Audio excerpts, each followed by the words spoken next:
ठीक आहे ना, लोकशाहीमध्ये सर्वांना अधिकार आहे. त्यांनी पार्टी स्थापित केलेली आहे, माझी शुभेच्छा आहे त्यांना. आणि फक्त औरंगाबाद नाही तर ते स्वाभाविक आहे की पक्ष स्थापित केल्यानंतर एक दो शहरापुरता ते मर्यादित राहणार नाही आहे. ते आता महाराष्ट्रभर जाणार आहे. आमची शुभेच्छा आहे त्यांना. ईद नंतर ते मेळावा पण घेत आहेत. स्वागत आहे ना. म्हणजे एक पक्ष जेव्हा तयार होतो तर ते सगळं काही करतं ना आपला पक्ष वाढवण्यासाठी. आम्ही पण खूप प्रयत्न केले, खूप वर्षापासून आम्ही प्रयत्न केले, म्हणून आज इथपर्यंत आलेले आहे. आता ते नवीन पार्टी एस्टॅब्लिश केलेली आहे, तर मी तर त्यांचं स्वागतच करणार आहे. आणि ज्यांनी स्थापित केलेली आहे, आसिफ भाई ते माझ्यासोबत आमदार होते, आमचे चांगले मित्र आहे, ते चांगलं काम करत आहे. तर काही हे नाही आहे. लोकशाहीचं हेच तर ब्युटी आहे. त्यांनी तुमच्यावर आरोप कसा केला की मुस्लिम धर्मांच्या मतावर एमआयएमने धंदा मांडला? आता काय आहे की सगळं लोकांना एमआयएम जे आहे ना ते एक सॉफ्ट पंचिंग बॅग सारखं आहे.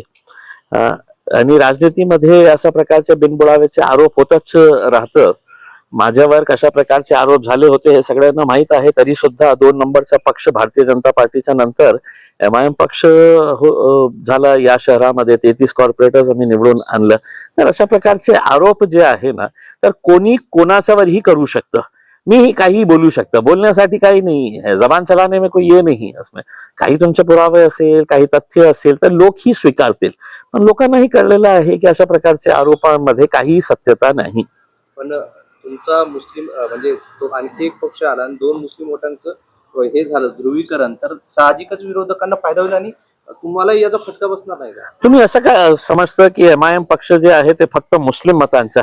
आता जिल्हा परिषद निवडणुकीमध्ये बघा किती जाती धर्माचे लोक आमच्या तिकिटावर इलेक्शन लढले. 7 ठिकाणी आम्ही 2 नंबरचा पक्ष म्हणून राहिले. तर सगळ्या जाती धर्माचे लोक आता आमच्या सोबत जोडत आहे. या दृष्टिकोन बदलण्याची आवश्यकता आहे की एमआयएम पक्ष फक्त मुस्लिमांचा, आतून एक मुस्लिम पार्टी येत आहे तर हे मुस्लिमांमध्ये असा होणार आहे. ठीक आहे ना, राजनीती आहे. जे चांगलं काम करेल लोक त्यांच्या सोबत असेल. मालेगाव